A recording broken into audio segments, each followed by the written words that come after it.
여러분은 싸움을 피한 적 있으신가요? 나보다 강해 보이는 상대 앞에서 주눅이 들어 고개 숙인 적 없으신가요? 맞으면 아플 것 같고 때리기엔 마음이 너무 열해서 당하기만 한 적 없으신가요? 대부분의 남성들이 살면서 한 번도 싸움을 해본 적이 없다고 하는데요. 싸움은 일어나지 않는 게 가장 좋습니다. 조금만 자존심을 버리고 비겁해지면 싸움은 피할 수가 있죠. 하지만 남자의 세계에서 이길 수 있는데 안 싸우는 거랑 질 것 같아서 안 싸우는 거랑은 다르죠. 특히 옆에 여자친구라도 있다면 상황이 곤란해집니다. 이런저런 이유로 복싱을 시작하는 분들이 점점 늘고 있는데요. 물론 다이어트나 건강을 위해서도 아주 좋은 선택입니다만 복싱의 주 목적은 싸움 실력의 향상이죠. 근데 복싱을 배운다고 싸움 실력이 늘까요? 네, 반드시 늡니다. 그것도 아주 많이 늡니다. 그리고 싸움을 하면 큰일 난다는 것도 배우게 됩니다. 나의 주먹이 엄청난 무기가 될 수 있다는 걸 알게 될 테니까요.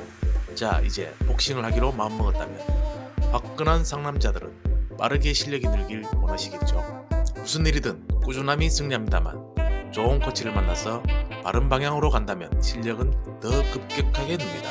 그래서 이 영상을 준비했습니다. 일반인이 가장 효율적으로 따라할 수 있는 내용을 준비했으니 이 영상 끝까지 보시고 제대로 실력 향상을 만들어 보기 바랍니다. 가장 먼저 복싱 체육관 가면 하는 게 무엇일까요? 바로 줄넘기입니다.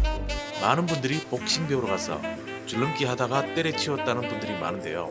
사실 줄넘기만 한 달 동안 주구장창 시키는 체육관은 피하셔야 합니다. 요즘은 빠르게 진도를 빼서 복싱을 시작하는 분들의 흥미를 최대한 유발시키면서 훈련을 진행해야 관원들의 이탈도 줄고 재미도 있으시기 때문이죠. 그런데 줄넘기는 왜 하는 걸까요? 왜 다른 스포츠는 줄넘기를 안 하는데 복싱만 유독 줄넘기를 하는 걸까요?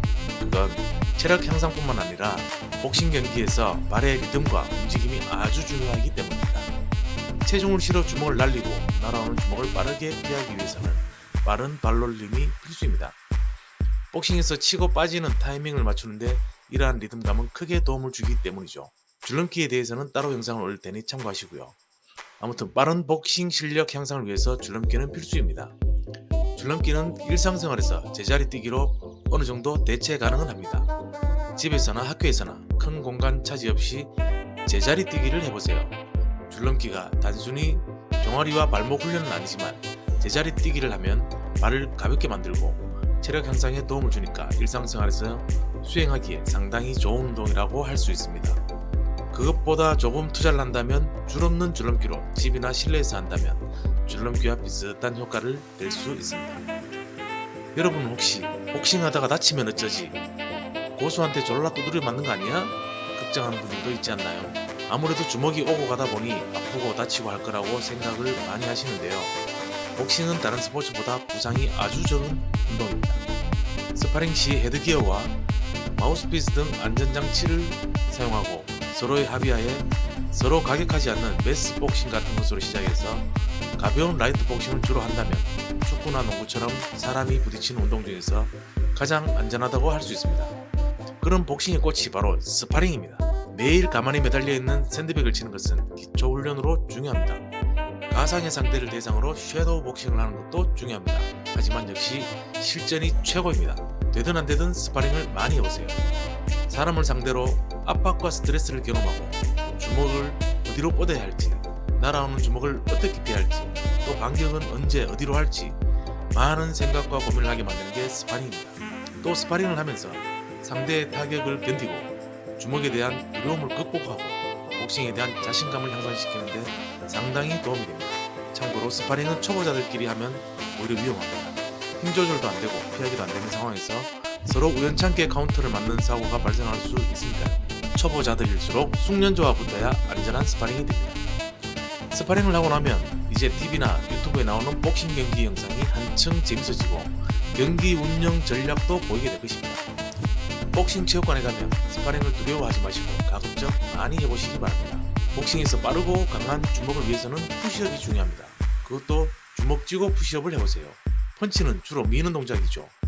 그래서 자기 체중을 이용해서 미는 동작인 푸시업을 하셔야 합니다.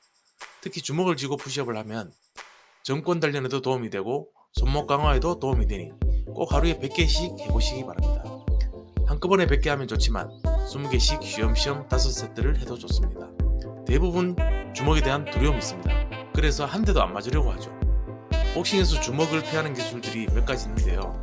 주로 하체를 구부려서 피하는 것입니다. 다음 마이크 타이슨의 영상을 보시죠. 저렇게 빠르게 앉았다 일어서면서 피하는 걸 더킥이라고 합니다. 일반인이라면 선자세로 앞뒤 좌우 수평으로 상체를 피하는 게 대부분입니다. 저렇게 숙이면서 다가가면서 피하는 건 쉽지가 않습니다. 그래서 하체 훈련도 필요합니다. 줄넘기도 하체 훈련이 되지만 추가로 맨몸 스쿼트를 꾸준히 해준다면 회피 기술에 상당히 도움이 됩니다. 일단 맨몸 스쿼트도 100개에 도전하세요. 역시나 20개씩 나눠서 5세트에도 좋습니다만 스피드가 중요합니다. 쉬엄쉬엄 100개 하는데 10분이 걸렸다면 다음에는 9분, 8분 이런 식으로 스피드를 높여보세요. 스쿼트 20개 하는 시간을 재보고 그 시간을 단축해보세요. 위빙이나 더킹할 때 많은 도움이 됩니다. 여러분들은 복싱 선수들은 왜 복근이 다들 선명할까 하고 생각해 보신 적 계신가요? 헤비급에 가면 뱃살 두둑한 선수들 간혹 볼 수 있어도 그 외 선수들은 복근이 선명한 걸 볼 수 있습니다. 물론 선수들이 개체량을 통제하기 위해 다이어트를 해서 식스팩이 생긴 것도 있지만 복싱이 상체를 많이 사용하는 운동이어서 그에 못지않게 코어 강화 훈련도 많이 합니다. 그래서 플랭크와 잇몸 일으키기를 꾸준히 하죠. 일단 플랭크를 하루 1분씩 해보세요. 점점 몸이 단단해지는 걸 느낄 수 있습니다. 복싱을 배웠더니 군더더기 없는 상체와 하체가 생긴다. 더욱 복싱의 매력이 생기지 않으신가요? 복싱은 근접거리에서 상대를 제압하는데 아주 탁월합니다. 그래서 빠른 펀치와 스피드와 짧지만 강력한 힘을 내는 주먹을 길러야 하는데요. 샌드백을 열심히 치는 것도 좋지만 일상에서 한다면 그냥 허공에다가 빠르게 원투를 날려보세요. 초보분이라면 1분도 되지 않아 지옥을 경험하게 되실 겁니다. 이 동작은 사람이 많은 곳에서 하긴 부끄러우니 집에서 혼자 가상의 인물을 상상하며 얼굴 부위를 두 주먹으로 마구마구 주먹으로 찔러주세요. 최대의 스피드로 최대한 빠르게 찔러보시면 어깨에 힘을 빼는 법과 주먹을 지르는 것에 대해 익숙해지실 겁니다.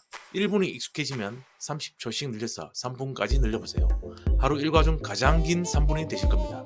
이렇게 복싱 실력을 빠르게 늘리기 위한 방법들을 알아봤고요. 자, 이제 복싱을 하기로 마음먹었다면 가까운 복싱 체육관을 지금 바로 검색해보고 시작하시기 바랍니다.